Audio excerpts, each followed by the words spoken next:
लगातार स्वच्छ ऊर्जा के क्षेत्र में भारत प्रयास कर रहा है और इसी क्रम में हाल ही में भारत ने अपना पहला हाइड्रोजन पावर कोच तैयार किया है हमारे चेन्नई स्थित इंटीग्रल कोच फैक्ट्री में। इससे क्या बेनिफिट होने वाले हैं और कैसे ये महत्वपूर्ण है, आइए इस पर हम बात करते हैं।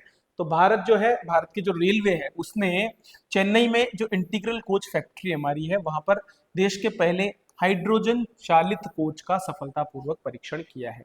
दरअसल ये कोच जो है हाइड्रोजन पर बेस्ड होगा, स्वच्छ ऊर्जा पर बेस्ड होगा। इससे पहले इस कोच को डीजल से चलने वाली जो ट्रेन होती थी उसमें इस्तेमाल किया जाता था। भारतीय रेलवे ने एक पायलट प्रोजेक्ट के तहत जिंद सोनीपत सेक्शन जो हमारा है हरियाणा में, उस पर डीजल इलेक्ट्रिक मल्टीपल यूनिट अर्थात जो डेमू ट्रेन है, DEMU train diesel electric multiple unit इसका फुल फॉर्म है, इस डेमू ट्रेन को हाइड्रोजन फ्यूल से चलाने के लिए हमने निर्णय लिया है। तो चूंकि हमने यहाँ पर कोच का परीक्षण कर लिया है तो आने वाले समय में आपको जिंद सोनीपत सेक्शन पे एक आपको जो है इस तरह की ट्रेन चलती हुई दिखाई दे सकती है जो बेसिकली हाइड्रोजन फ्यूल से चलती है और पर्यावरण संरक्षण की दिशा में एक महत्वपूर्ण प्रयास के रूप में दिखाई दे सकती है। अगर ये सफल होता है तो आने वाले समय में देश में मोबिलिटी के क्षेत्र में हाइड्रोजन फ्यूल की संभावनाएं बढ़ती हुई दिखाई देंगी।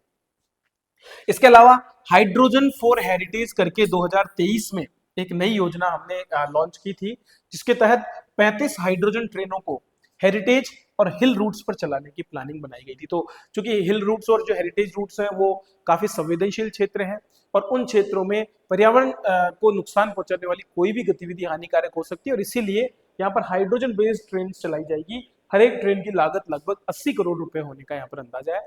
तो 35 ऐसे जो है ट्रेन का चयन किया गया है, रूट्स का चयन किया गया है जो हाइड्रोजन फॉर हेरिटेज करके और चलाई जा सकती है। आपको इतना ध्यान होना चाहिए कि हाइड्रोजन फॉर हेरिटेज अगर पूछ ले तो आपको ये पता होना चाहिए कि रेलवे से संबंधित है। तो अगर कहीं आपको पूछ लिया और ऑप्शन दे दिया और आपको ये पता ही नहीं है तो फिर हमारा आंसर भी वहां पर गलत होने की संभावनाएं बन जाती है।